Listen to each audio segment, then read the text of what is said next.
तो hello everyone, क्या हाल चाल सभी की। उम्मीद करता हूँ बढ़िया होंगे, मजे कर रहे होंगे। तो कैसे हैं आप लोग। क्लास 9 वाले विद्यार्थी का स्वागत है एक बार फिर से आपके अपने यूट्यूब चैनल पढ़ेगा बिहार में। आज आपका क्लास 9 का बायोलॉजी का शुभारंभ फिर से कर दिया गया। लेक्चर सारे कंटिन्यू होंगे, घबराइए नहीं, सब चीज लगातार चलते रहेगा। ठीक है भाई। तो उम्मीद करता हूँ कि सभी लोग मजे कर रहे होंगे, बढ़िया होंगे, स्वस्थ होंगे और मस्त होंगे। ठीक है। अब सभी का स्कूल अब रेगुलर चल रहा है, स्कूल में मन लगा के पढ़िए। और जहाँ दिक्कत होगा, इसके अलावा आपके यूट्यूब चैनल पढ़ेगा बिहार में भी सारे लेक्चर्स अपलोड हो रहे हैं, तो फटाफट उसको भी देखते रहेंगे, वीडियो को लाइक करते रहेंगे, कमेंट करते रहेंगे सुंदर सुंदर सा, ताकि खुशी होगी हमारे भाई सब कर रहे हैं। ठीक है, बहन भी कर रही होगी। इसके अलावा अगर आप अभी तक चैनल को सब्सक्राइब नहीं किया तो सब्सक्राइब कर लीजिए। आज के लेक्चर में हम लोग शुरू करने वाले क्लास 9 का बायोलॉजी का सेक्शन, जिसमें जो पहला चैप्टर जिसका नाम है कोशिका, कोशिका जीवन की मूलभूत इकाई। ठीक है, तो आज इसी को शुरू करने वाले। क्या आप लोग रेडी हैं? तो क्लास को शुरू किया जाए। तो चलिए शुरू करते हैं चैप्टर नंबर 1 का, लेक्चर नंबर 1। तो चलिए शुरू करते हैं। चलिए, ठीक है। तो लेक्चर नंबर 1 है आज। ठीक है, लेक्चर नंबर 1 है। और चैप्टर कौन है भैया? चैप्टर नंबर 1 है आपका। चैप्टर नंबर 1 कोशिका जीवन की मौलिक इकाई। ठीक है। चलिए, आज क्या पढ़ेंगे? तो हम लोग भैया आज कोशिका और कोशिकाओं के जो भाग है कोशिका में, उसके बारे में जानकारी ग्रहण करेंगे। तो क्या आप सभी लोग रेडी हैं? क्या रेडी हैं आप लोग? चलिए शुरू करते हैं। तो चलिए शुरू करते हैं आज की क्लास में। सबसे पहले हमको समझना है कि भैया जीव विज्ञान बायोलॉजी शुरू हो गया क्या? तो बायोलॉजी के बारे में बता दीजिए सबसे पहले। बायोलॉजी के बारे में तो थोड़ा सा बता दीजिए। इसे आपको तो फिजिक्स के लेक्चर नंबर 1 में बताए थे सबके बारे में। फिर भी एक नई शुरुआत, एक अच्छी शुरुआत के लिए हमको बायोलॉजी को भी समझना जरूरी है। ठीक है, तो चलिए टाइम को कम समय देते हुए इसको जल्दी निपटाते हैं।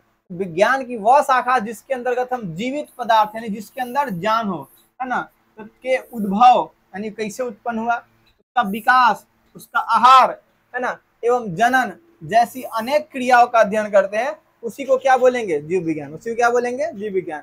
यानी विज्ञान की वह शाखा जिसके अंतर्गत जीवित पदार्थ में होने वाली उद्भव, विकास और आहार तथा जनन की प्रक्रियाओं आदि जैसे क्रियाओं का अध्ययन करेंगे, उसी को क्या बोलेंगे हम? जीव विज्ञान। ठीक है। अगर बात किया जाए तो जीव विज्ञान का जनक किसे माना जाता था? जीव विज्ञान का जनक अरस्तु साहब को माना जाता है। किसको माना जाता है? अरस्तु साहब को। ठीक है। इसकी कितनी शाखाएं हैं? इसकी प्रमुख 2 शाखाएं हैं। ठीक है। बेसिकली अगर जीवित पदार्थ देखेंगे तो अपने पास 2 ही ना दिखता है, एक इंसान जानवर जो एक जगह से दूसरी जगह तक चल सकता है, और एक पेड़ पौधा जो अपनी ही जगह पर रहता है। ठीक है। हम जीव विज्ञान का अध्ययन भी 2 भाग में बांट लिए, एक जंतु का अध्ययन, दूसरा पादप का अध्ययन। ठीक है। जंतु के अध्ययन को क्या बोला गया? जंतु विज्ञान। क्या बोला गया? जंतु विज्ञान।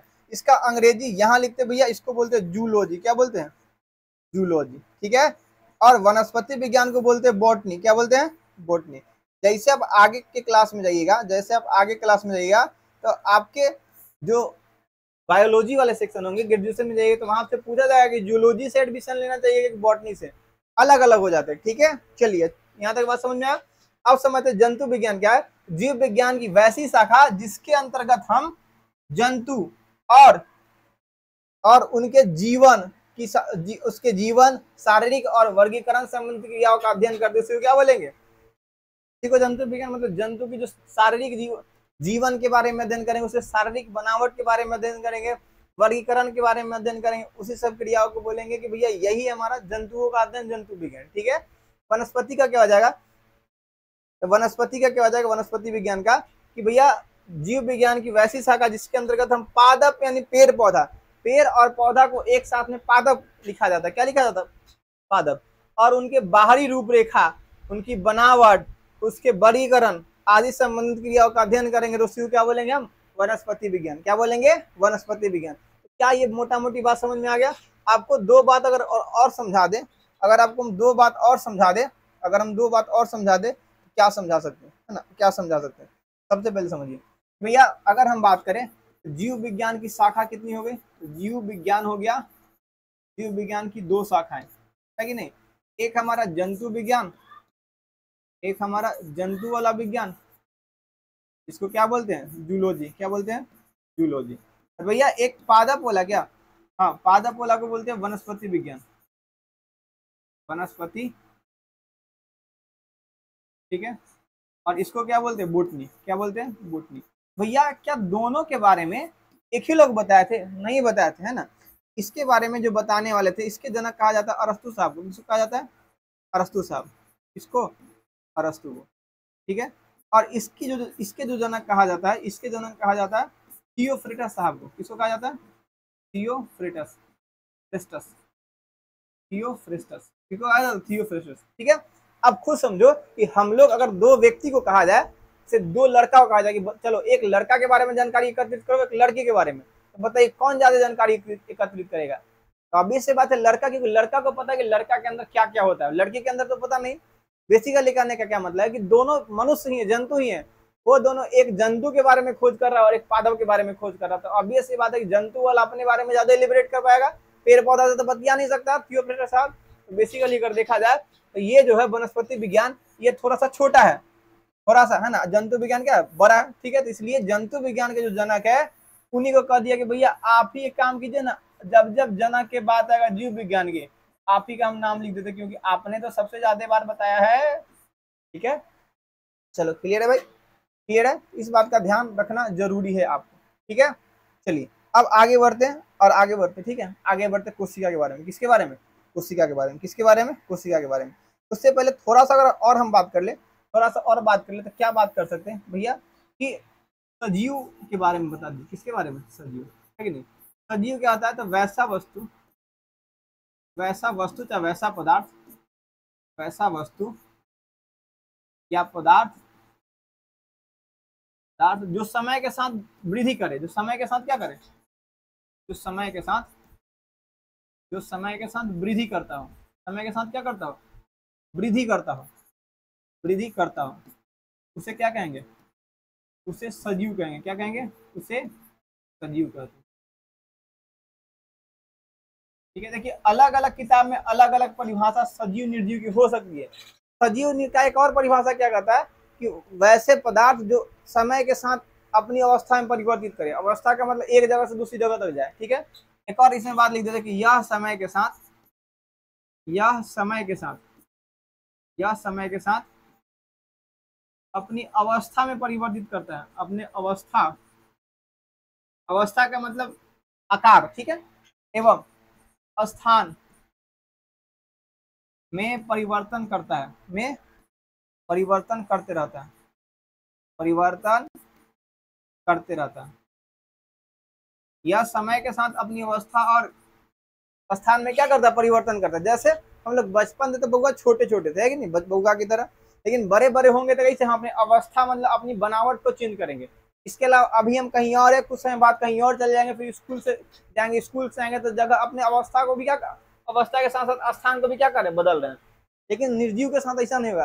अगर हम इस मार्कर को यहाँ रख के छोड़ दें, यहाँ तो हाथ में लेके जाना होगा, अगर हम कहीं रख दें इसको, है कि नहीं, तो वो वहीं रहेगा, कहीं कभी भी गति नहीं करेगा। आज उसको 1 साल 2 साल 10 साल 20 साल छोड़ दे, कभी गति नहीं करेगा। भगवान हवा वो चलाएंगे तो मैं भी कर सकता है, लेकिन ऐसे खुद से गति नहीं कर सकता है। ठीक है, अगर इसको छोड़ देंगे तो जितना, इसको जब से हम खरीद कर लाए हैं तब से इतना इतना ही बढ़ा है, बढ़ा उड़ा नहीं है, इसके अंदर वृद्धि नहीं होता है। सजीव का सबसे मेन लक्षण क्या है कि सजीव के अंदर वृद्धि होता है। क्या होता है? वृद्धि। निर्जीव में वृद्धि नहीं होता। सजीव समय के साथ अपने अपने अवस्था और स्थान को बदल लेता है, लेकिन निर्जीव ऐसा नहीं कर सकता था। वैसे पदार्थ को क्या बोलते हैं? सजीव बोलते हैं। क्या बोलते हैं? सजीव बोलते हैं। ठीक है, क्या बोलते हैं? सजीव, सजीव बोलते हैं। ठीक है, सजीव में होने वाली क्रिया को, सजीवों में, सजीवों में होने वाली क्रिया को जैविक क्रिया कहते हैं।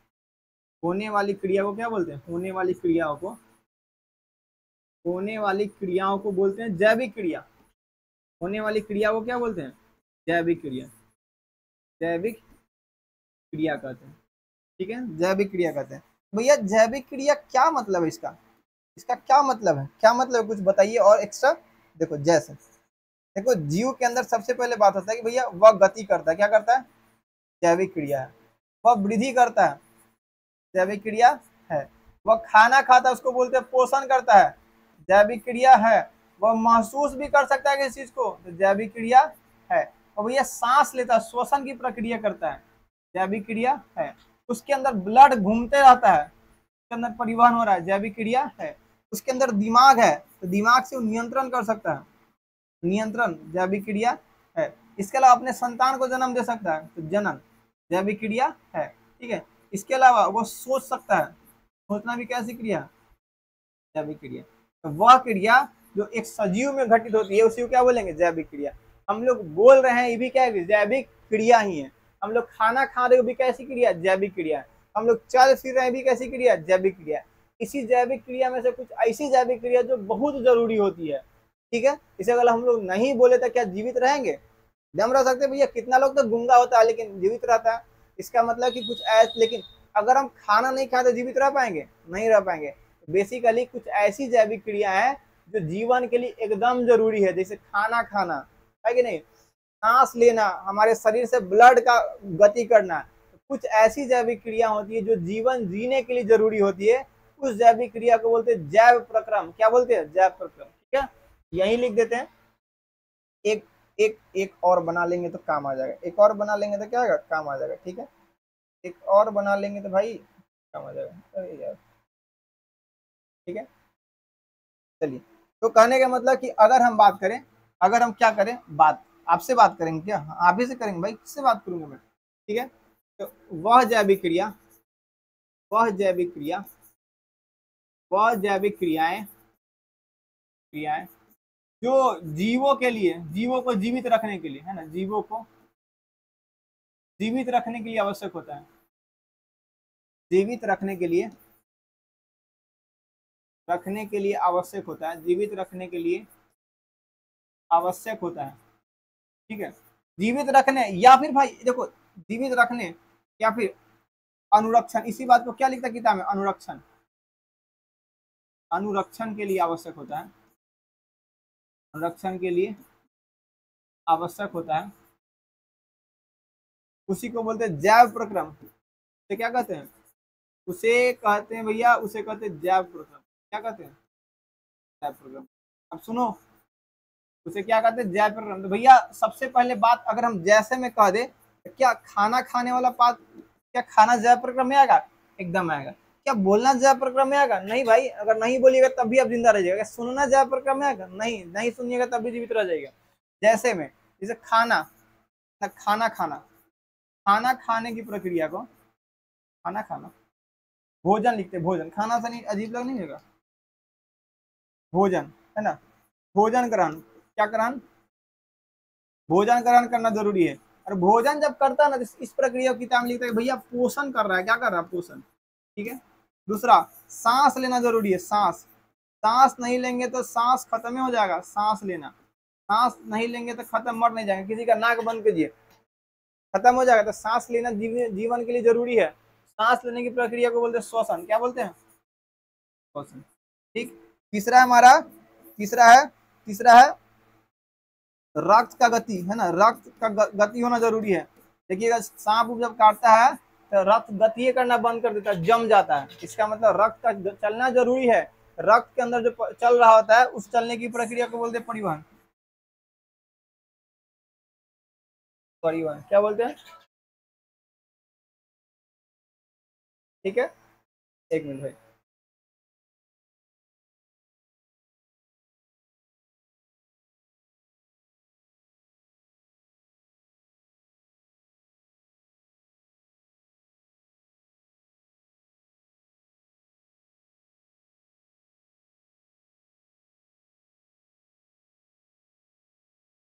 सॉरी सॉरी सॉरी, ठीक है भाई, सुनो। तो रक्त की गति भी क्या है, जरूरी है, रक्त की गति भी जरूरी है।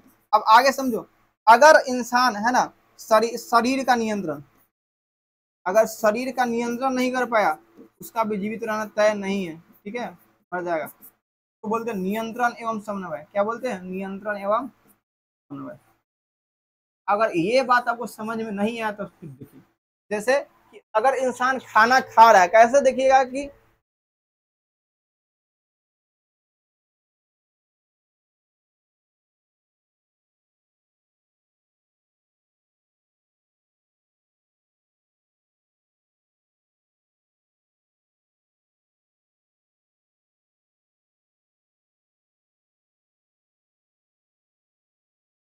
तो सॉरी भाई, चलो देखिए, नियंत्रण और समन्वय देख रहे थे हम लोग कि भैया नियंत्रण क्या करते हैं। देखिए जैसे आप खाना खाने बैठते हैं तो कैसे, जैसे 6 7 8 10 12 पूरी होता था, पेट करता कि भाई अब नहीं, अब ज्यादा हो रहा है, कैसे आदमी रुक जाता है। इसका मतलब हमारे शरीर में हम सभी चीज का नियंत्रण कर सकते हैं, अगर रात में अगर आप ज्यादा समय तक पढ़ रहे हैं, जग कर 3 बज गया, 2 बज गया, 3 बज गया, तो दिमाग कहता है अब नहीं पढ़ सकते हैं, तो हम सो जाते हैं। अगर हम, इसका क्या मतलब कि हम अपने शरीर के अंदर सभी क्रियाओं का नियंत्रण खुद से कर सकते हैं, तो यही प्रक्रिया कहलाता है नियंत्रण और समन्वय में। मान लीजिए कोई खाने बैठा, पेट का जवाब दे रहा है कि अब नहीं, अभी नहीं आएगा, खाते चला है, खाता चलेगा, क्या जीवित रहेगा? नहीं रहेगा। इसका मतलब शरीर के सभी कार्यों का नियंत्रण होना जरूरी है। उस प्रक्रिया को बोलते हैं नियंत्रण एवं शरीर समन्वय, है ना, नियंत्रण एवं समन्वय। ठीक है। और एक और प्रक्रिया है, एक और प्रक्रिया का 4। ठीक है। एक और प्रक्रिया है कि शरीर से अपशिष्ट पदार्थ का बाहर निकला, क्या निकलना? अपशिष्ट पदार्थ का बाहर निकलना, अपशिष्ट पदार्थों का बाहर निकलना, पदार्थों का बाहर निकलना। ठीक है। अपशिष्ट पदार्थों का बाहर निकलना, और इस प्रक्रिया को बोलते हैं उत्सर्जन। क्या बोलते हैं? ठीक है। ये बातें समझ में आ गई? ठीक है। तो सजीव का इलेक्शन है। ठीक है भाई, अब सुनो ध्यान से, अब सुना जाए, अब सुना जाए, अब सुना जाए। अगर हम बात करें भैया, सजीव तो समझ लिए, अब सजीव बना कैसे है? सजीवों का शरीर समझना। किसका शरीर? सजीवों का शरीर, सजीवों के का शरीर की बनावट, शरीर की बनावट। आखिर सजीव बना है तो कैसे बना है? ठीक है। जैसे समझिए अगर हम घर को देख रहे हैं, है ना, घर को देख रहे हैं, तो घर के अंदर में क्या होता है? बहुत सारे कमरा होता है। और इस कमरा को देखेंगे तो कमरा में क्या होता है? बहुत सारा दीवारें होती है, कि दीवार से ही तो कमरा बनता है। और अगर हम दीवार को देखेंगे भाई, दीवार के अंदर देखिएगा कि एक छोटा छोटा सा ब्लॉक ऐसे बना होता है कि नहीं? और इस ब्लॉक को आदमी कहता है कि भैया ये तो ईंटा है। क्या है? ईंट। इसको क्या बोलते हैं? ईंट। ईंट को तोड़ के हम नहीं देखेंगे, क्योंकि ईंट को तोड़ेंगे तो ईंट का अस्तित्व खत्म हो जाएगा। समझ में? बेसिकली एक घर के लिए सबसे छोटा पार्ट क्या होता है? घर के लिए सबसे छोटा पार्ट कौन है? ईंट। हम बोल सकते हैं कि भैया जो ईंट है, ईंट घर का इकाई खंड है। कैसा खंड है? घर का इकाई खंड है। ईंट घर का क्या है? इकाई खंड है। ईंट घर का क्या है? इकाई खंड। यानी घर बना होगा तो ईंट से ही बना होगा। उसी प्रकार से अगर हम शरीर को देखेंगे, है ना, तो शरीर बना होता अंगों से। किससे मिलकर बना होता है?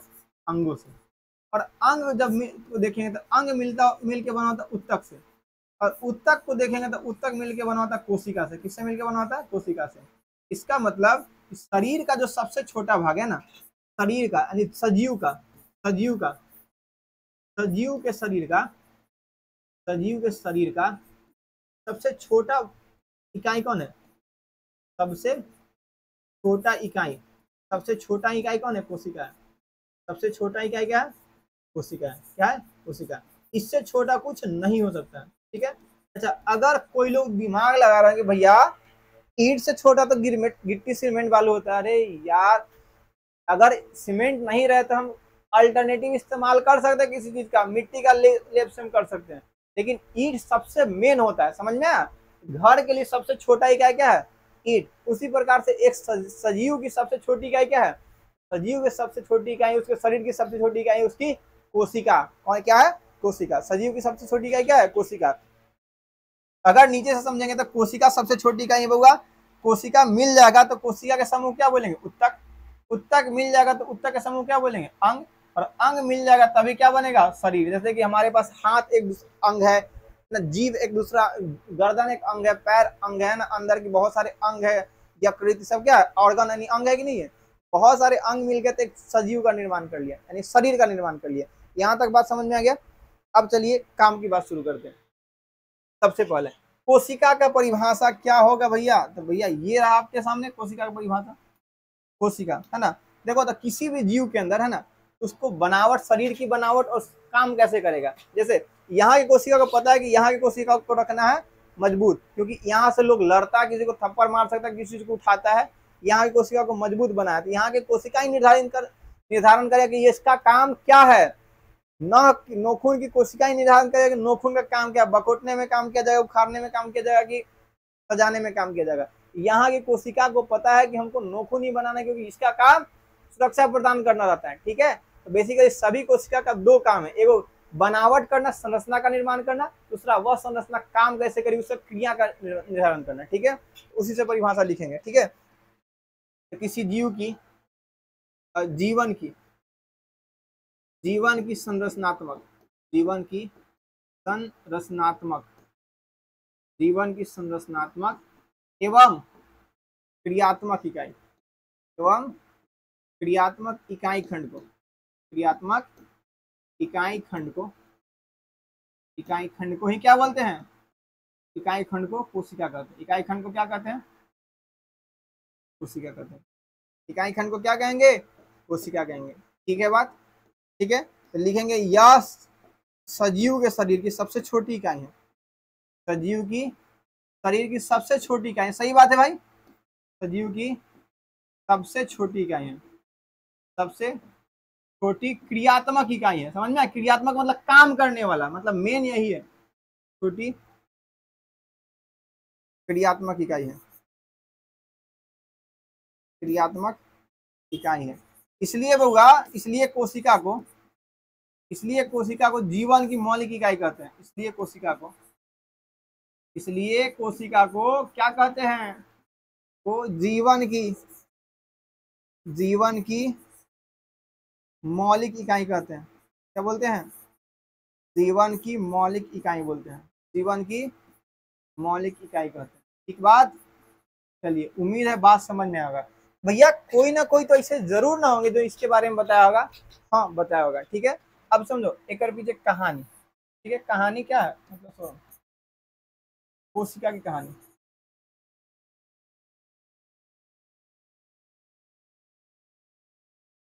अरे ये क्या कहानी गलती लिख दिया?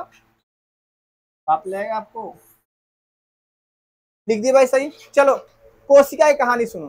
तो बात बहुत पुराना है, बहुत पुराना। ठीक है, बात कुछ है, बात है 1665 ईस्वी के।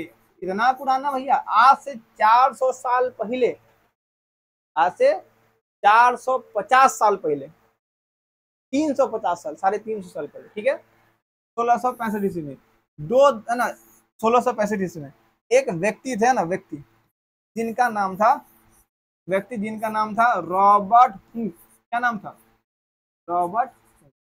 ये थे वैज्ञानिक। क्या थे? वैज्ञानिक। क्या थे? वैज्ञानिक। ये क्या खा रहे थे?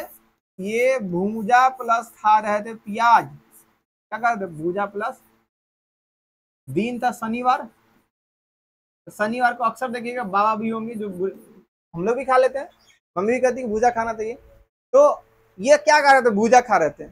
अब देखिए, अगर आप किसी बच्चा के हाथ में अगर गलती से किसी टीका का चुंबक आ जाता था, कैसे आदमी खोजते रहता है, रस्सी बांध लेगा, घूमते रहेगा, चलो चलो चलो चलो, पैसा देखता क्या क्या मिला, और खतराई करेगा, जाके कुआं में डाल के निकालेगा क्या निकल रहा है। उसी प्रकार से बच्चा खतराई करता है, उसी प्रकार से वैज्ञानिक लोग हैं, इनको चुपचाप भूजा खा के निस्तिरा जाना चाहिए, प्याज व्याज खा के आराम से। भूजा भी भूजा के साथ हमेशा प्याज मिर्चा नमक होता है कि नहीं होता है? जब प्याज खाए ना तो देखिए प्याज में कुछ दिख रहा है, उस प्याज को ले गए और माइक्रोस्कोप सूक्ष्मदर्शी से देखे। किससे देखे? सूक्ष्मदर्शी से। किसे देखे? सूक्ष्मदर्शी से इसको क्या किए गए? तो देखे। कौन कौन देखे बताओ, बोलो। रॉबर्ट हुक साहब। कौन देखे? रॉबर्ट हुक साहब। तो रॉबर्ट हुक साहब ने क्या देखा? रॉबर्ट हुक साहब ने क्या देखा? रॉबर्ट हुक साहब ने कुछ देखा होगा। हाँ भैया देखा तो जरूर होगा। रॉबर्ट हुक साहब ने क्या देखा? रुको भाई बना लेने दो यार, बताते हैं क्या देखा। लग रहा है समझ लेना भाई, यहाँ से देखने वाला होता है। इसे कलाकारी थोड़ी सी खराब है हमारी। ठीक है, तो इसको बोलते स्लाइड। क्या बोलते? स्लाइड। क्या बोलते हैं? स्लाइड। इनकरा पास पुरानका था, इला हम नयका बना दिए। पुरानका था, पुराना माइक्रोस्कोप, पुराना सूक्ष्मदर्शी, पुराना सूक्ष्मदर्शी। ठीक है, बात कुछ ऐसा कि जब प्याज को लेके गए स्लाइड पर रखे, किस पर रखे? स्लाइड पर। इनका पुराना, जैसे देखो अब पुरनके बनाते हैं यार, नहीं तो तुम सब क्या भरोसा है क्या कि सर जी इसे बता दिए आपको। चलो ये पुरनका था, पुरनका में एक लेंस लगा था। स्कूल स्कूल में आप देखे होंगे भाई पुराना वाला। देखो पुरनका मोबाइल और आज के मोबाइल में क्या अंतर है? पुरनका मोबाइल में देखिएगा तो 5 गुना जूम होता है, 10 गुना। अब सैमसंग S24 अल्ट्रा 100 गुना जूम। यहाँ से बैठ के चांद का फोटो खींच लो। कौन चांद पर खाना खा रहा है? क्या जरूरी है? लेकिन चलिए तकनीक बढ़ रहा है तो अच्छी बात है। तो ये जो था माइक्रोस्कोप रॉबर्ट हुक का, इनका जो माइक्रोस्कोप था यह गुना 10 जूम करता था, 10x जूम, कितना जूम करता था, 10x, 10x जूम करता था, बस इससे ज्यादा नहीं। जब ये प्याज के छिलकावा को यहाँ रखे, प्याज के छिलकावा को यहाँ रखे, तो इनको क्या दिखा, इनको दिखा ऐसी ऐसी संरचना, ऐसी ऐसी संरचना दिखा, कहाँ पे, प्याज के छिलका पे, कहाँ दिखा, प्याज के छिलका पे। अब इनको चुपचाप प्याज व्याज खा के निपट जाना चाहिए था, क्या जरूरी था देखने का। ई बोले कि हमको कुछ दिखा, हमको क्या दिखा, हमको कुछ दिखा, इस सब के अंदर गोल गोल गोल गोल गोल गोल है, अपना अपना केंद्रक है, अपना अपना क्या है, केंद्रक है। माइक रॉबर्ट हुक साहब को दिखा, तो रॉबर्ट हुक बोला ये क्या है, तो इसका नाम रख दिया उसने कर्क कोशिका, क्या रख दिया, कर्क कोशिका, क्या रखा, कर्क कोशिका। तो रॉबर्ट हुक ने प्याज के कोशिका में किस कोशिका को देखा, कर्क कोशिका। भारत वाला जब देखा तो बोला कर्क है, मधुमक्खी के छाता को आप कर्क कोशिका कह रहे हैं, कर्क होता है ऐसा। तो हम लोग इसको क्या बोले, किसी को बोले मधुमक्खी की छाता की तरह दिखा, किसी तरह, मधुमक्खी की छाता, मधुमक्खी का छाता की तरह इनको कोशिका दिखाई, कुछ कुछ संरचना दिखाई दिया। एक नाम रखे कोशिका, क्या नाम रखे, कोशिका, क्या नाम रखे, कोशिका, क्या नाम रख दिए, कोशिका। तो सबसे पहली नंबर बात कि रॉबर्ट हुक साहब किसकी किसकी कोशिका को देखे थे, भैया प्याज के, किसका, प्याज, किसका देखे थे, प्याज की देखे थे, किसका देखे थे, प्याज की कोशिका। प्याज की कोशिका को क्या नाम रख दिया, उन्होंने क्या नाम रखा, तो उन्होंने नाम रखा कर्क कोशिका। हम लोग मधुमक्खी के छाता, मधुमक्खी के छाता। सबसे पहले क्वेश्चन इससे क्या बनता है, बताइए रॉबर्ट हुक ने सबसे पहले कोशिका को स्लाइड पर कई गुना जूम किया, तो भैया मैक्सिमम 10 गुने जूम था, तो 10 गुने जूम किया होगा, ठीक है। उन्होंने उनको कैसी कोशिका दिखा, उनको कर्क कोशिका दिखा, कैसी कोशिका दिखा, कर्क कोशिका। कर्क कोशिका का आकार कैसा था, मधुमक्खी का छाता की तरह, मधुमक्खी के छाता की तरह, ठीक है। रॉबर्ट हुक, तो सबसे पहले कोशिका किन्होंने देखा, रॉबर्ट हुक, कब देखा होगा, 1665 में। रॉबर्ट हुक ने किसकी खोज कर दी, कोशिका की। तो कोशिका का खोज करने वाले व्यक्ति कौन थे, रॉबर्ट हुक। प्याज खाते खाते खोज कर दिए, कितना गलत बात है, आराम से प्याज व्याज भूजा उजा के निपट जाना चाहिए था, क्या जरूरी था खोज करने का। पढ़ना पड़ रहा है बच्चा सबको, हमको भी पढ़ाना पड़ रहा है, अच्छी बात है, कम से कम खोज तो किए। चले आगे, चले भाई, चले क्या, चले गुरु, चलो ठीक है, आगे बढ़ा जाए। चलिए, तो बेसिकली अगर बात करें कि भैया ठीक है कोई बात नहीं, खोज हो गया, अच्छी बात है, हमको भी तो पता चल गया, आपको भी चल गया। चलिए, तो कोशिका के बारे में, कोशिका का खोज किसने किया, कोशिका का खोज किया रॉबर्ट हुक। खोज किसने किया, किसने किया, रॉबर्ट हुक, रॉबर्ट हुक। अब देखिए याद करने का तरीका, हुक जो होता है बहुत छोटा होता है, हुक कैसा होता है, छोटा छोटा चिमटा को ही हुक की तरह बोलेंगे। हुक जहाँ से, हुक नहीं देखते निकालने वाला, देखिए अगर छोटा छोटा चीज को आदमी हुक से खींचता है, नहीं खींचता हुक फंसा के, उसी प्रकार से रॉबर्ट हुक शरीर के सबसे छोटा इकाई वो भी हुक से खींचा होगा। कोशिका को कौन खींचा, रॉबर्ट हुक। छोटा चीज को निकालता है हुक, इसलिए कोशिका को कौन निकाला, रॉबर्ट हुक। याद इसे कर लेंगे, ठीक है। चलिए, जब इनसे पूछा गया कि भैया अच्छा इसका अध्ययन को क्या कहलाएगा, कोशिका का अध्ययन को बोला कि, कोशिका के अध्ययन को बोला, कोशिका के अध्ययन को क्या बोला, कोशिका विज्ञान, क्या बोला, कोशिका विज्ञान, क्या बोला, कोशिका विज्ञान। अब दिक्कत क्या है वैज्ञानिक सवाल का, ये सब अंग्रेजी में अपने अपने वैज्ञानिक वाला नाम बोलता है। जैसे अगर किसी मेढक को आप मेढक बोलिएगा ना, तो वैज्ञानिक बोलेगा मेढक नहीं है ये, आप डर जाइए कि भैया मेढक तो बचपन से जानते हैं मेढक है, बेंग इसको बोलेंगे क्या आप, तो बोलेगा बेंग भी नहीं है, क्या बोलिएगा, मेढक को बोलता है राना ट्रिग्मिना, अजीब नाम, भाई बेंग बोलो सीधा सीधी, वैज्ञानिक सब उसको क्या बोलेगा, राना ट्रिग्मिना। आदमी कंफ्यूज होता है कि नाम बोला कि एक इसका नाम है कि इसका पूरा फैमिली का नाम है। हम लोग गाय को देख के ना गाय बोलते हैं, वैज्ञानिक बोले नो गाय, नो काउ, इसका नाम है बॉस इंडिकस। कितना अजीब लग रहा है, किसी आदमी को देख के इंसान है, इंसान जा रहा है, वैज्ञानिक नो नो इंसान, होमोसेपियंस। को नहीं लग रहा है कि उसका नाम अजीब अजीब होगा, क्या वो उसका बोला होगा, नहीं बोला होगा, वो सब बोला इसको साइटो, क्या बोला, साइटो। आदमी की दिमाग खराब है, क्या क्या बोलते रहता है, पढ़ना पड़ गया था। तो वैज्ञानिक साहब इसका नाम क्या रखा, साइटो, क्या नाम रखा, साइटो, क्या नाम रखा। लेकिन जब भी कोशिका शब्द आएगा तो उसके साथ क्या जुटेगा, साइटो। इसके अध्ययन को हिंदी में कोशिका विज्ञान या इसी को बोलेंगे साइटोलॉजी, क्या बोलेंगे, लॉजी का मतलब अध्ययन, साइटोलॉजी, ठीक है। जब देखा गया कि रॉबर्ट हुक जिस कोशिका की खोज किए थे, है ना, वह कोशिका थी मृत कोशिका। कैसी कोशिका? मृत कोशिका, क्योंकि प्याज के छिलका जिंदा थोड़ी होगा, मृत होगा। इन्होंने मृत कोशिका का खोज किया था। कैसी कोशिका? मृत कोशिका, ठीक है। तो भैया जीवित कोशिका के बारे में कौन बताया? जीवित कोशिका, कौन कोशिका? जीवित कोशिका, कौन कोशिका? जीवित कोशिका। जीवित कोशिका के खोज करने वाले वैज्ञानिक थे, उनका नाम था ल्यूवेनहॉक। क्या नाम था? ल्यूवेनहॉक। इनका पूरा नाम था एंटोनी वान ल्यूवेनहॉक, ठीक है। इन्होंने इन्होंने बैक्टीरिया इन्होंने बैक्टीरिया, जिसको बैक्टीरिया को बोलते हैं जीवाणु, क्या बोलते हैं? जीवाणु। बैक्टीरिया को जीवाणु एवं प्रोटोजोआ की खोज की। इसकी खोज की? प्रोटोजोआ, ये सब जिंदा था। प्रोटोजोआ की खोज की। किसकी खोज की? प्रोटोजोआ की खोज की, ठीक है।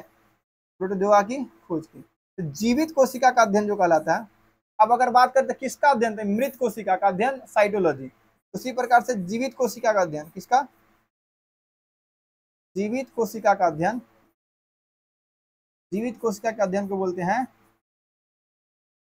जीवाणु विज्ञान। क्या बोलते हैं? जीवाणु विज्ञान। जीवाणु विज्ञान, अंग्रेजी में इसको बैक्टीरियोलॉजी बोलते हैं। क्या बोलते हैं? बैक्टीरियोलॉजी, बैक्टीरियोलॉजी, ठीक है। तो ये तो ठीक है ठाक है। अब सुनो, जीवित कोशिका खोज कौन किया? ल्यूवेनहॉक। कौन किया? ल्यूवेनहॉक, ठीक है, ल्यूवेनहॉक। अब ध्यान समझे, जीवित को अंग्रेजी में बोलते हैं लाइव, एल से लाइव, एल से ल्यूवेनहॉक। तो याद किसे करेंगे कि लाइव कोशिका ल्यूवेनहॉक ने खोज किया। लाइव कोशिका किसने खोज किया? ल्यूवेनहॉक। तो क्या यहाँ तक बातें क्लियर है मेरे भाई? क्लियर है? इसके पीछे कहानी बता दे क्या? देखो, एकर पीछे कहानी का, इसके पीछे कहानी क्या? इसके पीछे कहानी है, ये भाई साहब जो है खा रहे थे दही। क्या खा रहे थे? दही खा रहे थे। क्या खा रहे थे? दही खा रहे थे। क्या खा रहे थे? दही खा रहे थे। तो इस कहानी को आप किताब में नहीं खोजिएगा, याद करने के लिए बताते हैं, बनाते हैं खुद से। ऐसा नहीं खोजना कि कहाँ कहाँ दही खा रहा था, कुछ कुछ बोल देते हैं भाई। याद करने के लिए तरीका समझाते हैं, ठीक है। सुनो, ल्यूवेनहॉक साहब क्या थे, एक समय की बात है, दही खा रहे थे। क्या खा रहे थे? दही।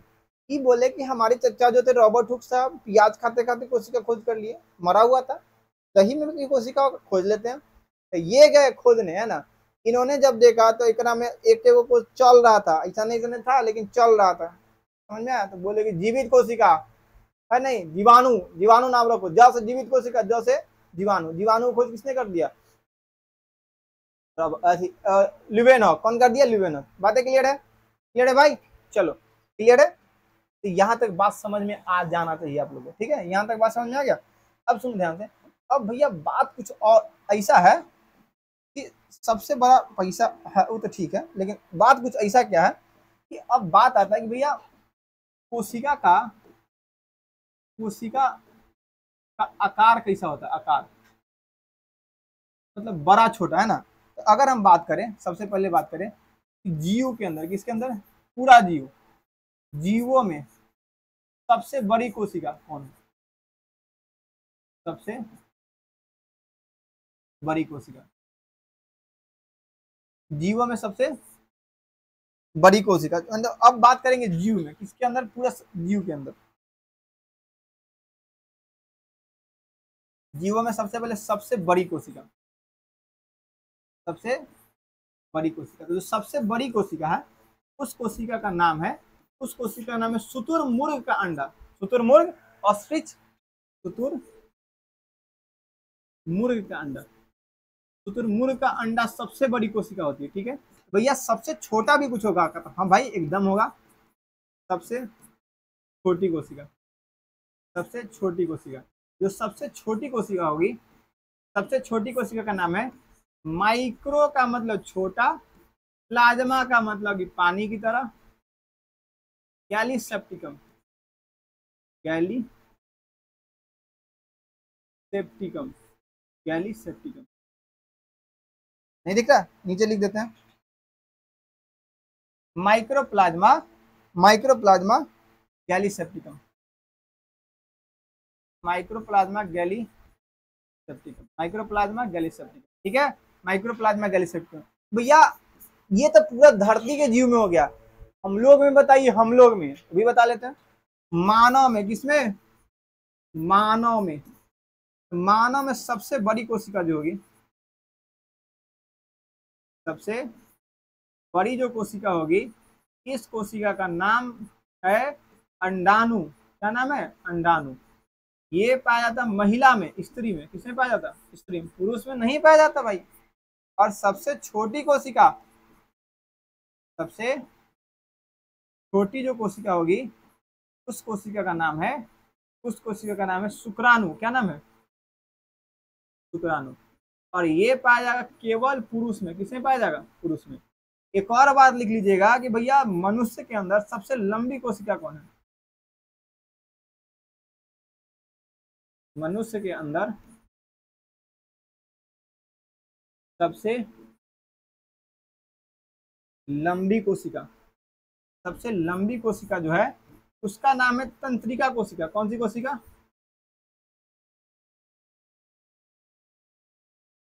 तंत्रिका कोशिका। सबसे लंबी कोशिका का नाम क्या है? तंत्रिका कोशिका। इस बात का क्या आप ध्यान रखिएगा। अरे मेरे छोटे भाइयों, आप ध्यान रखिएगा। रखना, एकदम रखना भाई, ठीक है। चलिए, भविष्य में बहुत काम आने वाला। क्लियर है? अब आगे बढ़े। अब हमको देखना है कोशिका के कोशिकांग। क्या देखना है? कोशिका के कोशिकांग। कोशिका क्या देखना? कोशिकांग। ठीक है, कोशिका के कोशिकांग देखना। ठीक है, हमने इंपॉर्टेंट पॉइंट भी कर लिए कोशिका संबंधी। ठीक है भाई, कर लिए। चलो, एक इसी काम का नई पेज हमारा, इंपॉर्टेंट पॉइंट में हम लिख लिए। ठीक है, चलो अब आगे बढ़ते हैं, है ना। अब आगे बढ़ते हैं, आगे बढ़ते हैं, आगे बढ़ते हैं, आगे बढ़ते हैं। ठीक है, अब देखिए, अब समझते एक बात को। अब एक बात को समझना है, और वो बात है क्या? ठीक है, दो दोस्त थे, है ना, दो दोस्त, दो दोस्त था। एक का नाम था एम स्लाइडेन। क्या नाम था? एम स्लाइडेन। और दूसरे का नाम था टी स्वान। टी स्वान। ठीक है, ये था पादप विज्ञान, पादप विज्ञान, पादप वैज्ञानिक। ठीक है, ये था जंतु वैज्ञानिक। कैसा वैज्ञानिक? जंतु वैज्ञानिक। अब बात क्या आया, दोनों ने रिसर्च करते करते एक बात लोगों को बताया, भैया कि अगर मान लेते किसी जीव की कोशिका मर जा रही है, अगर किसी जीव की कोशिका मर जा रही है, यदि किसी जीव की कोशिका मर जा रही है, तो पुरानका कोशिका भगवान नहीं खुद बनाएंगे, उसके अगल बगल एक कोशिका ही उसको बताया कि तुम क्या था। जैसे अगर हम यहाँ काटे नाखून को, ऐसा नहीं है कल यहाँ से बाल निकल जाएगा तो अगला दिन से आदमी नेल पॉलिश लगा रहा तब झाड़ना पड़ेगा, गड़बड़ा आ गया है कि नहीं? नहीं होगा ऐसा, क्योंकि यहाँ के कोशिका का पता है कि कटा नाखून तो बढ़ेगा क्या? नाखून। अगर कोई कोशिका मर जा रही है तो उसके अगल बगल की कोशिका को बनाने का काम कौन करेगा? उस कोशिका को बनाने का काम कौन करेगा? अगल बगल की कोशिका। यही सभी जीव में लागू होता है, जो चीज सभी के लिए लागू होता है उसी को सिद्धांत या नियम कहते हैं। ठीक है, तो भाई ये क्या बोला कि जंतुओं में, जंतुओं में, किसमें? जंतुओं में मृत कोशिका के स्थान पर, मृत कोशिका के स्थान पर नया कोशिका का निर्माण, स्थान पर नया कोशिका का निर्माण, नया कोशिका का निर्माण, नया कोशिका का निर्माण पहले से मौजूद, पहले से मौजूद मतलब अगल बगल जो मौजूद है, मौजूद कोशिकाओं से होता है। पहले से मौजूद कोशिकाओं से होता है, पहले से मौजूद कोशिकाओं से। ठीक है, ये किसने बताया? ये किसने बताया? जंतु में। किसने बताया? जंतु में। अब देखो, जंतु में बता दिया। अब इसी बात को यहाँ से इसे उठाना है, पर भैया यहाँ से करके कॉपी कर देना। अरे यार छोड़ो, कॉपी नहीं करेंगे, फिर से लिखेंगे। अब ये बताते पादप में, किसे? पादप में मृत कोशिकाओं के स्थान पर, मृत कोशिकाओं के स्थान पर, स्थान पर नया कोशिका का निर्माण, नया कोशिका का निर्माण, नया कोशिका का निर्माण, उसके, है ना, निर्माण पहले से मौजूद, तो उसके अगल बगल पहले से मौजूद कोशिकाओं से ही होता है, पहले से मौजूद कोशिकाओं से ही होता है, पहले से मौजूद कोशिकाओं से होता है। ठीक है, ये बात समझ में आ जाएगा। ठीक है, होता है, होती है, एक ही बात है भाई, कोई बात नहीं यार। चलो यहाँ तक क्लियर है, क्लियर है। अब सुनो ध्यान से, अब सुनो ध्यान से। अब ये दोनों जीव के लिए लागू हो गया, किसके लिए लागू हो गया? जीव। जीव मतलब बंदा कैसे? पादप प्लस जंतु, तो दोनों में ही है पादप प्लस जंतु, इसलिए इसको बना दिया गया सिद्धांत। क्या बना दिया गया? सिद्धांत। क्या बना दिया गया? सिद्धांत। और इस सिद्धांत का नाम रखा गया कोशिका सिद्धांत। कौन सिद्धांत? कोशिका सिद्धांत। कौन सिद्धांत? कोशिका सिद्धांत। बता, कोशिका सिद्धांत किसने दिया? क्या एक ने दिया कि दोनों ने दिया? तो कोशिका सिद्धांत दिया एम स्लाइडेन साहब, एम स्लाइडेन साहब एवं टी स्वान साहब, एवं जो टी स्वान है उन्होंने दिया, टी स्वान, एम स्लाइडेन और टी स्वान। क्या बातें क्लियर है? क्या बातें क्लियर है? बातें क्लियर है।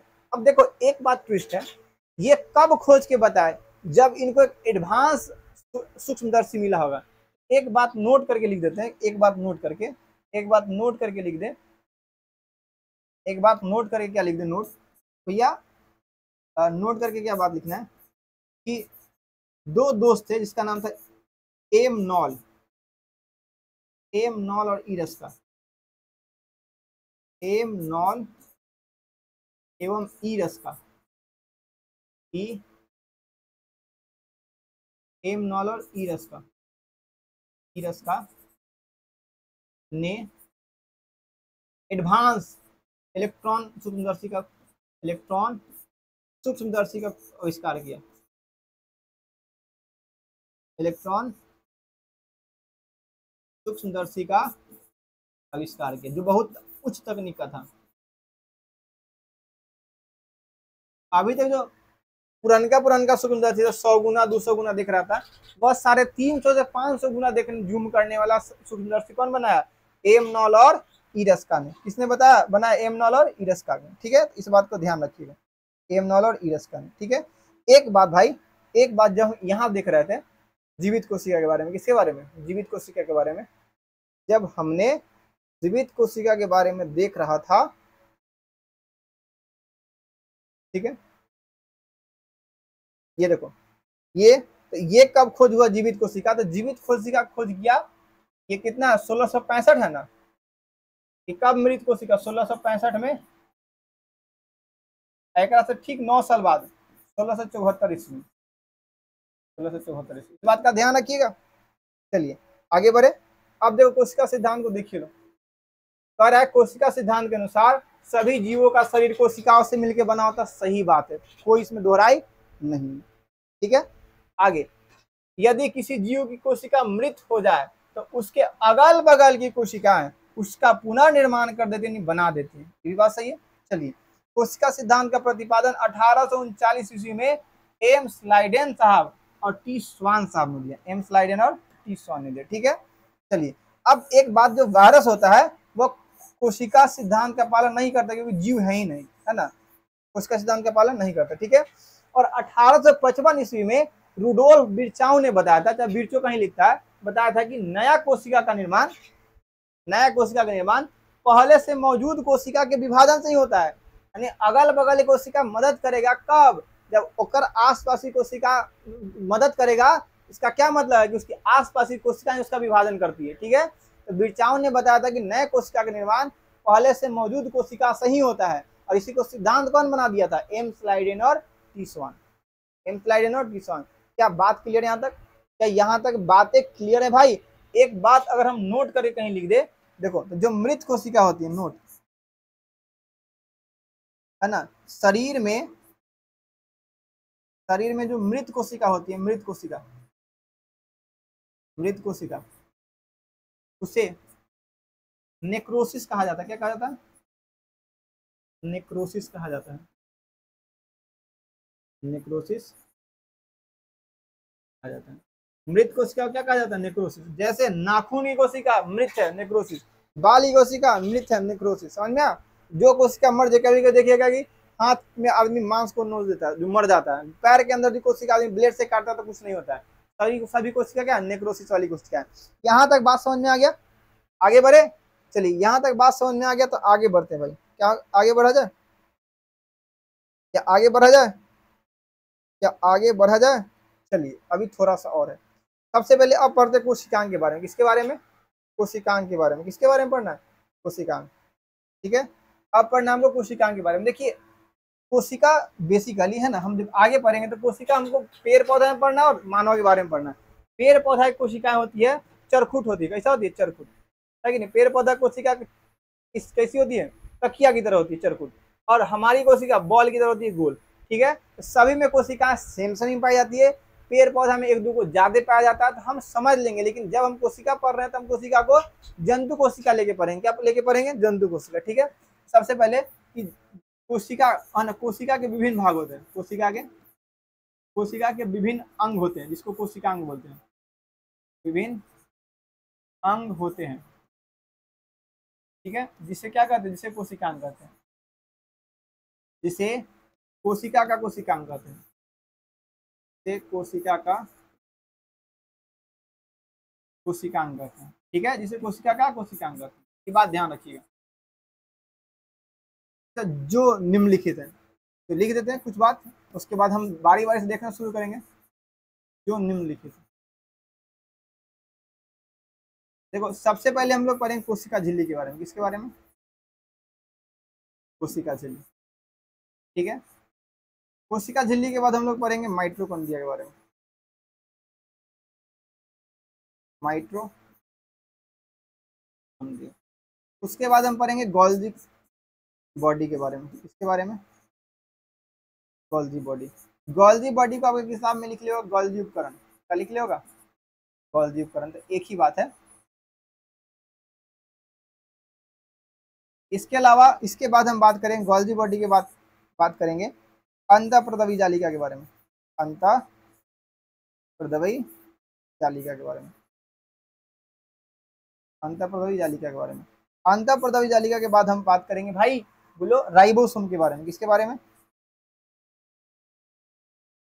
और राइबोसोम के बारे में बात करेंगे हम रसधानी के बारे में। क्या भैया खुद ही लिख रहे हो, खुद ही समझ रहे हो, नहीं भाई अभी एक बार बना तो लें दो लिस्ट, फिर बताएंगे। ठीक है, उसके बाद राजधानी के बाद पढ़ेंगे हम लोग केंद्रक के बारे में। किसके बारे में, अब केंद्रक के बाद पढ़ेंगे हम लाइसोसोम के बारे में। किसके बारे में, लाइसोसोम। ठीक है, उसके बाद कुछ एक्स्ट्रा जो पेड़ पौधा में आता है, जिसमें आता है कोशिका भित्ति। हम पढ़ेंगे कोशिका भित्ति के बारे में, ये पेड़ पौधा में है। इसके बाद हम पढ़ेंगे लवक के बारे में। किसके बारे में, लवक के बारे में, सब पेड़ पौधा में। हम इतना पढ़ लिए भाई, देखो यहाँ तक तो दोनों में पाया जाएगा, लेकिन कोशिका भित्ति और लवक थोड़ा सा एक्स्ट्रा हो जाता है, जो पेड़ पौधा में ही पाया जाता है। क्लियर क्लियर, आगे बढ़े। चलो देखो सबसे पहले कोशिका झिल्ली। कौन झिल्ली, कोशिका झिल्ली। इसका एक दूसरा नाम है प्लाज्मा झिल्ली। क्या नाम है, इसका एक दूसरा नाम क्या है, प्लाज्मा झिल्ली। ठीक है, अंग्रेजी में बोलते सेल मेम्ब्रेन। क्या बोलते, सेल मेम्ब्रेन। ठीक है, हम कोशिका को गोल लेके चलते होगा, तो कोशिका के बाहरी वाला जो लेयर होता है, ये जो बाहरी लेयर, इसी लेयर को बोलते हैं कोशिका झिल्ली। क्या बोलते हैं, इसी को बोलते हैं कोशिका झिल्ली।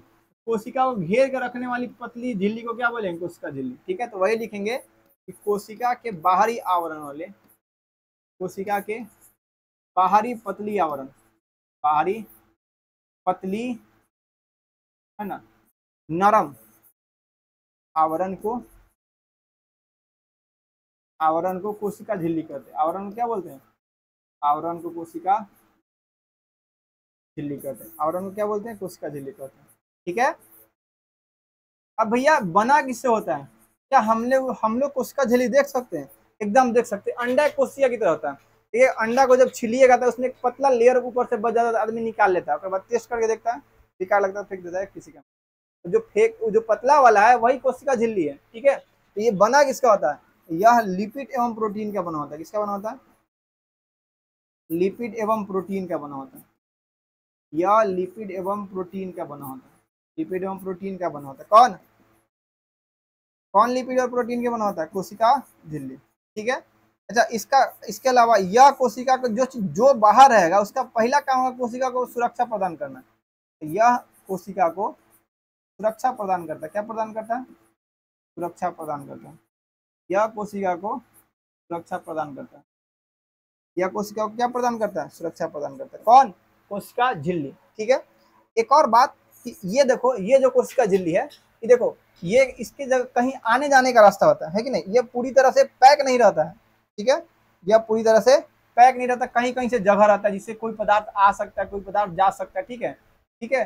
जो जो जो हल्का हल्का खुला रहता है। ठीक है, अगर किससे पदार्थ आर पार चल जाए तो उसको बोलेंगे पारगम्य, जिससे नहीं जाए उसको बोलेंगे अपारगम, और जिससे हल्का हल्का जो उसको बोलते हैं अर्ध पारगम। तो यह एक अर्ध पारगम झिल्ली है। यह एक अर्ध पारगम, अर्ध पारगम। ठीक है। एवं चयनात्मक लिखना, चयनात्मक का मतलब एवं चयनात्मक झिल्ली है। अर्ध पारगम एवं चयनात्मक झिल्ली। ठीक है, अर्ध पारगम एवं चयनात्मक झिल्ली। यहाँ तक बात समझ में आया? ये रहा हमारा कोशिका झिल्ली का से रिलेटेड बात। ठीक है, आगे बढ़े, आगे बढ़े भाई। चलो नेक्स्ट है हमारा माइटोकॉन्ड्रिया। नेक्स्ट कौन है हमारा? माइटोकॉन्ड्रिया। नेक्स्ट कौन है हमारा? माइटोकॉन्ड्रिया। नेक्स्ट है हमारा माइटोकॉन्ड्रिया। कौन है? माइटोकॉन्ड्रिया। देखिए, कोशिका के अंदर, कोशिका के अंदर ऊर्जा बनाने का जो काम करता है माइटोकॉन्ड्रिया। कौन करता है? माइटोकॉन्ड्रिया। तो यह कोशिका के अंदर है ना, यह कोशिका के अंदर ऊर्जा का निर्माण करता है। यह कोशिका के अंदर किसका निर्माण करता है? के अंदर ऊर्जा का निर्माण करता है।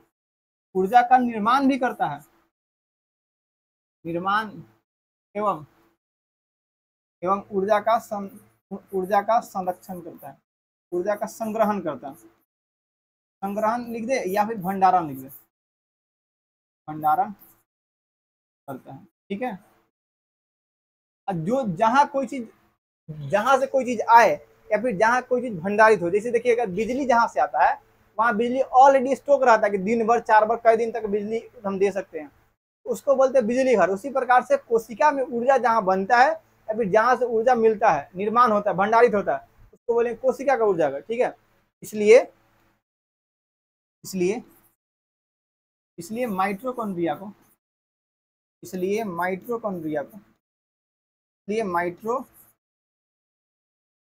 को कोशिका का ऊर्जा घर कहते हैं। किसका? कोशिका का ऊर्जा घर कहते हैं। कोशिका का ऊर्जा घर कहते हैं।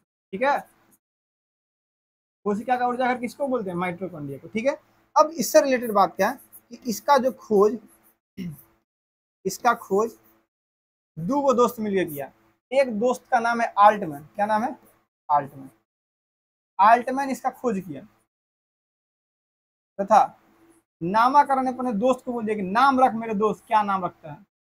नामकरण। ठीक है, तो नामकरण, इसका दोस्त का नाम था बेंडा। बेंडा नामक वैज्ञानिक ने किया, नामक वैज्ञानिक ने किया। ठीक है, तो खोज कौन किया? खोज किया आल्टमैन, और नाम कौन रख दिया? बेंडा। कौन रख दिया? बेंडा। इससे रिलेटेड ये बात समझना। इसके अंदर आप देखिएगा तो ये देखो घुमावदार संरचना, टेढ़ा मेरा टेढ़ा मेरा मेरा टेढ़ा, है कि नहीं? टेढ़ा है पर मेरा वाला कहानी, घुमावदार जो संरचना, इसको बोलते क्रिस्टी। क्या बोलते? क्रिस्टी। इसके अंदर एक घुमावदार संरचना पाई जाती है, एक घुमावदार संरचना पाई जाती है, घुमावदार संरचना पाई जाती है जिसे क्रिस्टी कहते हैं। जिसे क्या कहते हैं? क्रिस्टी। क्या बोलते हैं? क्रिस्टी कहते हैं। क्या कहते हैं? क्रिस्टी कहते हैं। इसके अंदर जो घुमावदार संरचना पाया जाएगा उसको क्या बोलेंगे? क्रिस्टी। लेकिन भाई क्रिस्टी के चारों तरफ देखो, इसके अंदर कुछ लिक्विड भरा रहता है कि नहीं? इस लिक्विड को बोलते हैं मैट्रिक्स। लेकिन क्रिस्टी के चारों तरफ, क्रिस्टी के चारों तरफ, क्रिस्टी के चारों तरफ हरे द्रव को, हरे द्रव को मैट्रिक्स कहते हैं। क्या कहते हैं? मैट्रिक्स कहते हैं। क्रिस्टी के अंदर भरे द्रव को क्या बोलते हैं? मैट्रिक्स कहते हैं। एक बात, एक और बात सबसे इंपॉर्टेंट भैया, एक वैज्ञानिक था क्रैब्स। क्या नाम था? क्रैब्स। वो आके देखा कि भैया ऊर्जा माइटोकॉन्ड्रिया बनाता लेकिन हमेशा नहीं बनाता है। समस्या है भाई, सही में उसको बनाने के लिए कुछ चीज की रिक्वायरमेंट होती है। तो माइटोकॉन्ड्रिया को ऊर्जा बनाने के लिए, चाहिए ऑक्सीजन। क्या चाहिए? ऑक्सीजन। मतलब कि भैया हम जब जब सांस ले रहे हैं, जैसे हम लोग एक बार सांस ले लिए तो सांस किसके पास गया? माइटोकॉन्ड्रिया के पास। और माइटोकॉन्ड्रिया को जब जब मिलेगा ऑक्सीजन तब तब ही ऊर्जा बनाएगा। तो ये हमेशा ऑक्सीजन के साथ एक चक्र बनाता है। इस चक्र में ऊर्जा का निर्माण होता है। माइटोकॉन्ड्रिया में एक चक्र होता है जो ऑक्सीजन के आने पर पूर्ण होती है, उससे ही ऊर्जा का निर्माण होता है। और उस चक्र को बोला गया क्रेब्स चक्र। क्या बोला गया? क्रेब्स चक्र। और क्रेब्स चक्र की खोज कौन किया? क्रेब्स नामक वैज्ञानिक। कितना आसान है, ठीक है। लिखेंगे या ऊर्जा का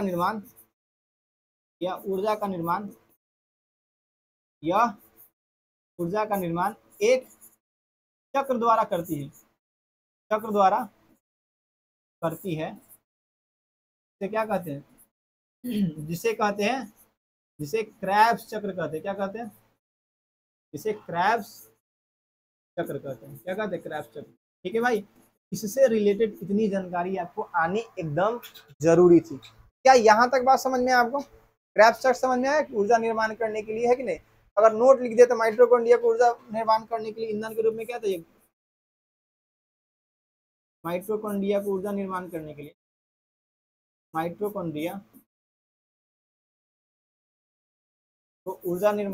लिए, ऊर्जा का निर्माण करने के लिए ऑक्सीजन की आवश्यकता होती है। निर्माण करने के लिए इसकी ऑक्सीजन की आवश्यकता होती है। ऑक्सीजन की आवश्यकता होती है। ठीक है, चलिए भाई, ठीक, चलो यहां तक बात समझ में आया?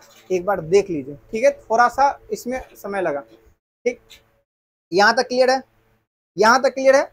चलिए आज का लास्ट टॉपिक देख लेते हैं, जिसका नाम है गोल्जी बॉडी। क्या नाम है? Golgi body. गोल्जी बॉडी या फिर गोल्जी उपकरण। गोल्जी बॉडी या गोल्जी उपकरण। देखो, हमारे शरीर में सभी जगह कोशिकाएं हैं, ठीक है। सभी जगह करोड़ों अरबों की संख्या में कोशिकाएं, ठीक है। बात क्या है भाई, सुनो ध्यान से। सभी कोशिका के पास ऑक्सीजन जाता है। हम एक बार सांस लिए तो सभी ऑक्सीजन किसके पास चला गया? हमारे माइटोकॉन्ड्रिया के पास। शरीर के सभी कोशिकाओं के छोड़ दिए तो सभी से कार्बन डाइऑक्साइड निकल गया। इसका मतलब कि शरीर में जहां जहां कोशिका है वहां वहां ऊर्जा का निर्माण हो रहा है। यहाँ भी ऊर्जा बन रहा है, यहाँ भी ऊर्जा बन रहा है, यहाँ ही बन रहा है, यहाँ ही बन रहा है, यहाँ ही बन रहा है, यहाँ भी बन रहा है। लेकिन आप खुद समझिए, अगर बोल ज्यादा रहे हैं, इसका मतलब अगर कोई इंसान बोल रहा है, इसका मतलब उसका सबसे ज्यादा ऊर्जा कहाँ खपत हो रहा है? मुंह के पास। कोई अगर लिख रहा है तो उसका ऊर्जा कहाँ खपत हो रहा है? हाथ के पास। कोई दौड़ रहा है तो उसमें ऊर्जा कहाँ खपत हो रही है? पैर के पास, है ना। कोई शारीरिक काम कर रहा है, कुदारी चला रहा है तो उसकी ऊर्जा हाथ के पास है कि नहीं? तो बेसिकली ऊर्जा की रिक्वायरमेंट सभी जगह समान रूप से नहीं होती है। क्या यहाँ की ऊर्जा को जरूरी है? क्योंकि यहाँ की मांसपेशी गति करती ही नहीं है, तो यहाँ ऊर्जा बने या नहीं बने कोई दिक्कत नहीं, लेकिन कोशिका है तो ऊर्जा बनाएगा। तो यहाँ की ऊर्जा क्या होगा? यहाँ की ऊर्जा तो बेकार हो रहा है। तो इस ऊर्जा को जरूरत वाले जगह तक पहुंचाना जरूरी है। अगर नहीं पहुंचाएंगे तो मालूम चला जो कोई बोल रहा है तो मुंह तर वाला ऊर्जा खत्म होकर सूख गया है, मुंह, तो कान, नाक, ललाट में ऊर्जा भरते भरते बड़का हो गया। आदमी देख के समझ आएगा बोलता है खाली। ऐसा होता है हमारे साथ? नहीं होता है। क्या मतलब कि हमारे कोशिका के अंदर एक ऐसा सिस्टम है जो जहां जहां जरूरत नहीं रहता ऊर्जा को, उसको पकड़ के जरूरत वाली जगह पर पहुंचा देता है। जैसे अगर जैसे हम बोल रहे हैं तो हमारे शरीर के सारे ऊर्जा को कहाँ पहुंचा जा रहा है? मुंह के पास, ताकि हम काम को निरंतर कर सके। अगर ऐसा नहीं होता भाई तो बहुत दिक्कत होता। मालूम चलता कि पढ़ाते पढ़ाते पढ़ाते पढ़ाते जितना खाना खाएं उतना ऊर्जा खत्म हो गया। अभी जोर से बोल रहे हैं, फिर बोलते धीरे धीरे कि माइटोकॉन्ड्रिया कोशिका के अंदर ऊर्जा का निर्माण करता है, और कम होता तो और धीरे बनता। इसमें ऊर्जा निर्माण एक चक्र के द्वारा होता है जिसे क्रेब्स चक्र कहते हैं। और ऊर्जा खत्म होता तो और बोलते। इसकी खोज आल्टमैन तथा नामकरण बेंडा नामक वैज्ञानिक ने किया था।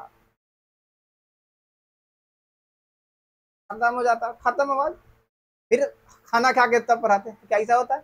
नहीं होता है भाई। हमारे शरीर में ऊर्जा यहाँ जैसे कम हो रहा है ना, सबको ढो के ला रहा है। भाई ढो के लाने वाले गाड़ी को बोलते हैं कौन, गोल्जी बॉडी। क्या बोलते हैं, गोल्जी बॉडी। तो यह ट्रक की तरह देखिएगा, सुबह सुबह तक कचरा वाला गाड़ी लेके, कचरा वाला आया घर से कचरा निकाल, तो गोल्जी बॉडी चिल्लाता है, गोल्जी बॉडी आया सब ऊर्जा निकाल, ऊर्जा निकाल के दो, हम लेके जाएंगे। अगर सर जी बोल रहे हैं तो उनके मुंह के पास जाएंगे, कोई दौड़ रहा है तो उसके पैर के पास लेके जाएंगे, काम ठीक से करे ना। तो गोल्जी बॉडी क्या है, गाड़ी की तरह है। गाड़ी वाले सिस्टम बोलते हैं यातायात सिस्टम, है ना। यह एक कोशिका से,